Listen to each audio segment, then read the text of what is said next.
Hello, welcome back to the reading of the poem of the Man-God, written by Maria Valtorta, Volume 1, Chapter 100, Part 3 of Jesus in the house of his Uncle Alphaeus, and then at his own home. Jesus' conversation with Alphaeus continues. But why do you love me if I insult you? Because I am he whom you do not want to acknowledge. I am the love. Mother, I am going home. Yes, my son, I will not be long. I leave my peace with you, Alphaeus. If you want me, send for me at any time, and I will come. Jesus goes out as calm as if nothing had happened. He only looks paler. Oh, Jesus, Jesus, forgive him, moans Mary of Alphaeus. Of course, Mary. There is not even any need to forgive him. Who suffers is forgiven everything. Now he is already more calm. Grace works also unknown to one's heart. And then there are your tears, and certainly Judas's and James's sufferings, and their loyalty to their vocations. May peace be in your anguished heart. May peace be in your anguished heart, Aunt. He kisses her and goes out into the kitchen garden to go home. When he is about to set foot on the road, Peter comes in, and behind him John, panting as if they had been running. Oh, Master, what's the matter? James said to me, run to my house. I wonder how Jesus is being treated. No, I'm wrong. Alphaeus came in, the man of the fountain, and he said to Judas, Jesus is in your house. And when James said so, your cousins are distressed. I don't understand what it is all about, but I see you and I take heart. It is nothing, Peter, a poor invalid made intolerant by pain. It is all over now. Oh, I am glad. And why are you here? Peter asks the Iscariot, who has rushed there too, and his tone is not very kind. You are here too, are you not? I was asked to come, and I came. I came too.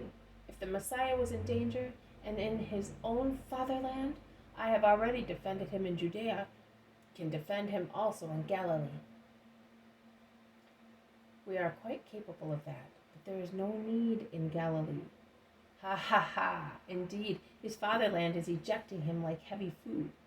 Well, I'm glad for you, who were scandalized by a little incident which took place in Judea, where he is unknown. Here, instead, and Judas ends whistling a tune which is a masterpiece of satire.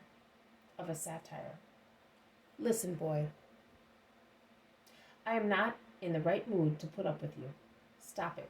Therefore, if something is dear to you, Master, do they hurt you? No, my dear Peter, I can assure you. Let us walk faster to comfort my cousins. They go and enter the large workshop. Judas and James are near the big carpenter's bench. James is standing. Judas is sitting on a stool, his elbow on the bench, his head resting on his hand. Jesus goes towards them, smiling, to reassure them at once that his heart loves them.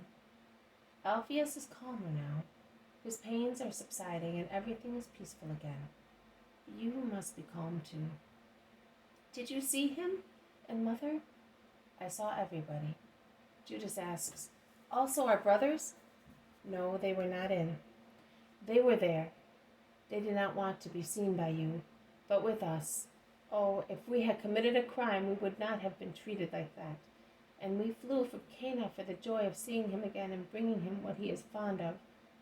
We love him, but he no longer understands us. He no longer believes us. Judas bends his arm and cries, his head resting on the bench. James is stronger, but his internal torture can be read on his face.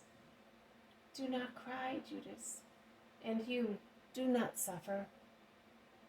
Oh, Jesus, we are his children, and he cursed us. But even if that tears our hearts, no, we are not turning back. We belong to you, and we will remain yours, even if they threaten us with death to detach us from you, exclaims James. And you said that you were not capable of heroism? I knew but you have said it yourself. Really, you will be faithful also against death. And you too. Jesus caresses them, but they are suffering. The stony vault resounds with Judas's crying. And it is thus possible for me to become better acquainted with the disciples' souls. Peter, whose honest face is sorrowful, exclaims, "Yes, it is painful, a sad situation. But, my dear boys," and he shakes them affectionately, "not everybody deserves such words. I realize that I have been fortunate in my vocation.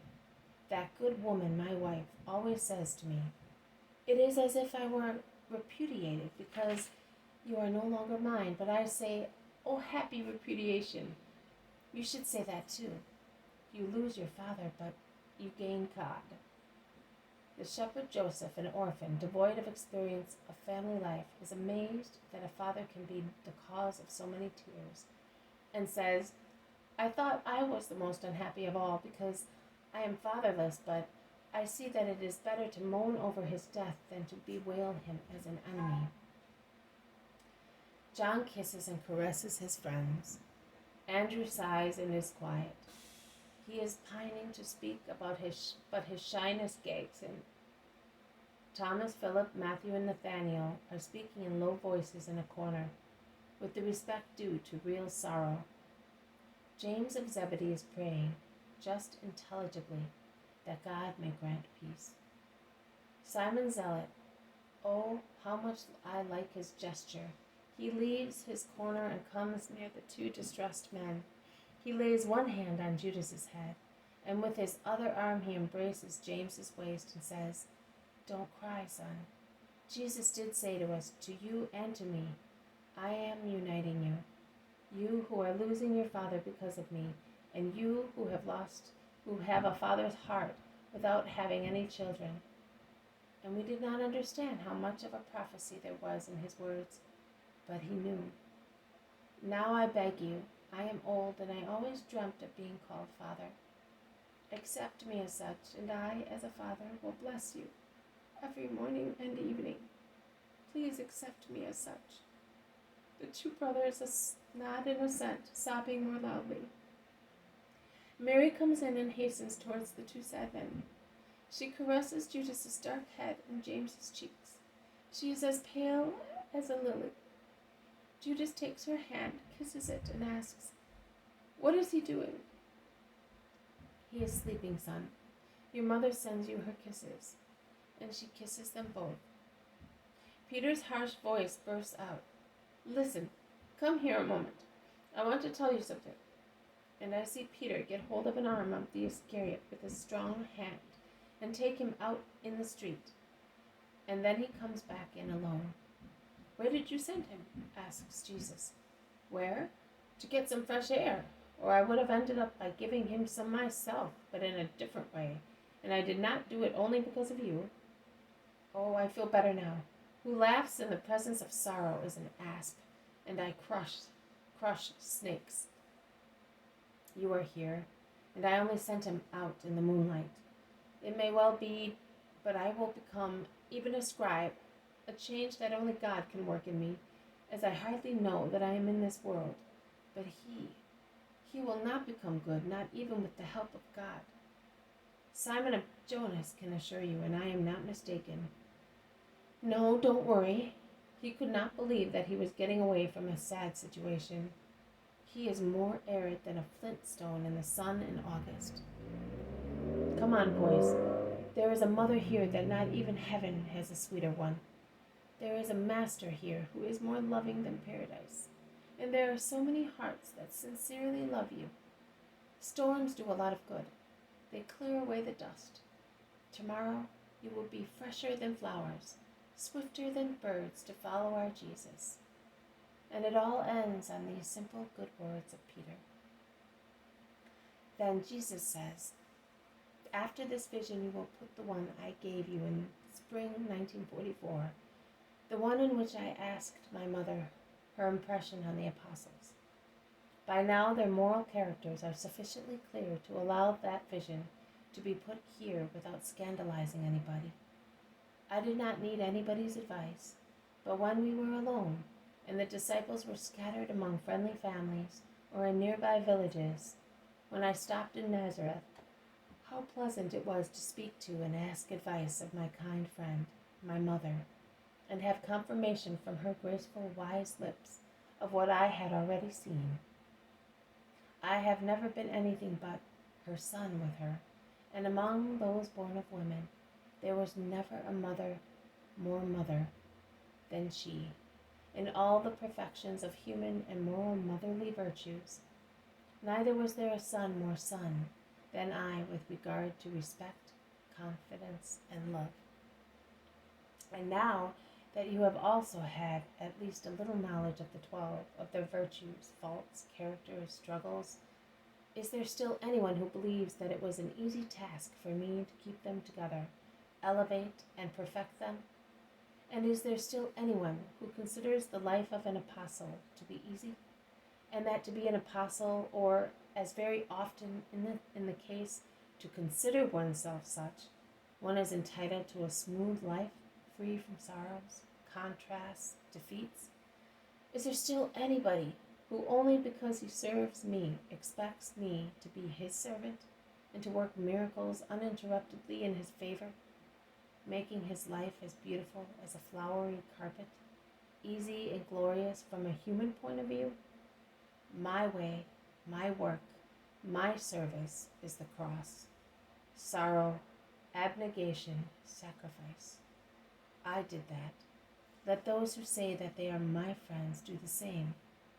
The above is not for the Johns, but for discontented and difficult doctors.